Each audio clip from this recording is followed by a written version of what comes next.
கர்த்தருக்குள் பிரியமானவர்களே, உங்கள் யாவரையும் ஆண்டவராகிய இயேசுவின் நாமத்தில் நான் வாழ்த்துகிறேன். இந்த டிஜிட்டல் தொழில்நுட்பங்களும் சோஷியல் மீடியாவினுடைய காலகட்டத்திலையும் இன்றைக்கு அநேகர் தங்கள் இருதயத்தில் தேவையில்லாத கெட்ட சிந்தைகளினாலே, டாக்ஸிக் தாட்ஸ்னால ஸ்ட்ரகிள் பண்ணுறாங்க. சில நேரத்தில் கெட்ட சொப்பனங்களை பார்க்கிறார்கள், தூங்க விடாமல் கஷ்டப்படுகிறார்கள். நீங்கள் ஒருவேளை இன்னைக்கு தூங்க முடியாமல் கஷ்டப்பட்டு கொண்டு இருக்கலாம்.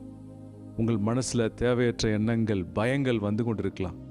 இப்படிப்பட்ட இந்த கெட்ட சிந்தைகள், பயத்தின் சிந்தைகள், எதிர்மறையான டாக்ஸிக் தாட்ஸ் உங்கள் உள்ளத்தை வாட்டிக்கிட்டு இருந்தால் நீங்கள் செய்ய வேண்டியது என்னென்னா, உங்கள் மனசுக்கு என்ன இன்புட் கொடுக்குறீங்க அப்படின்றத நல்லா யோசிச்சு பாருங்க.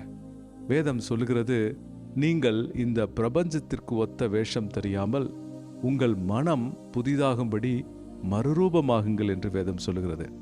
அன்பானவர்களே, கர்த்தருடைய வசனத்தை எடுத்து அதை வாசித்து தியானிக்கும் பொழுது உங்களுக்கும் வெற்றி உண்டாகிறது, உங்கள் பிள்ளைகளுக்கும் வெற்றி உண்டாகிறது.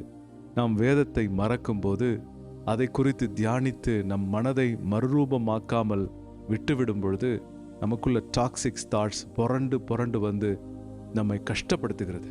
அன்பானவர்களே, அந்த டாக்ஸிக் தாட்லேருந்து வெளியே வாங்க. கெட்ட சிந்தைகள், நெகட்டிவ் தாட்ஸ், எதிர்மறையான யோசனைகளை விட்டு வெளியே வாருங்க. இயேசுவின் வசனத்தை எடுத்துக்கொள்ளுங்க, அனுதினம் தியானிங்க, அனுதினம் அதை உங்கள் வாயை திறந்து அறிக்கையிடுங்க. நீங்கள் இப்படி செய்யும் பொழுது உங்கள் மனதில் விடுதலை உண்டாகும். அப்பொழுது உங்கள் வாழ்வு வெற்றி வாழ்வாக மாறும். கர்த்தர் தாமே இதை உங்களுக்கு ஆசீர்வதித்து கொடுப்பாராக. ஆமே.